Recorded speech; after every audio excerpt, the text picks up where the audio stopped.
it's back to the drawing board, and candidate GLORIA HUTT is on the campaign trail to ask voters to choose her as a delegate to Chile's second constitutional convention in less than 2 years. We have to make clear the responsibility of writing a constitution.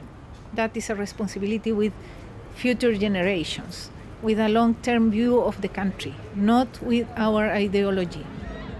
She's referring to what turned out to be a divisive first attempt to redraft Chile's Pinochet-era constitution that was dominated by left-wing delegates.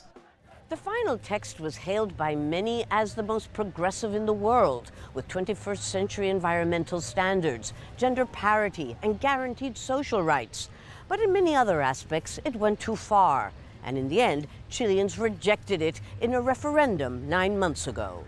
But why are people so apathetic about trying again? When we were going to write the Constitution last time, we were all happy. And what happened? Nothing. This time, the politicians will decide what to write. What's the point of going to vote? Some call it voter fatigue. 6 elections in just 3 years. The last process was exciting. A lot of people were interested.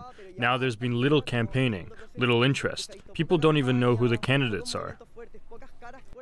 Others see voters' apparent indifference as part of a global institutional crisis. Democracy is not fulfilling the promise of being the government of the people, by the people, for the people, and a good government, with good results. This time round, a committee of experts appointed by Congress has already presented a blueprint for the new draft, which some believe gives it less legitimacy. Still, voting is mandatory, and the hope is that the new elected body will come up with a draft that, while less ambitious than the last one, will be less polarizing and more inclusive than the constitution left behind by Chile's former dictatorship.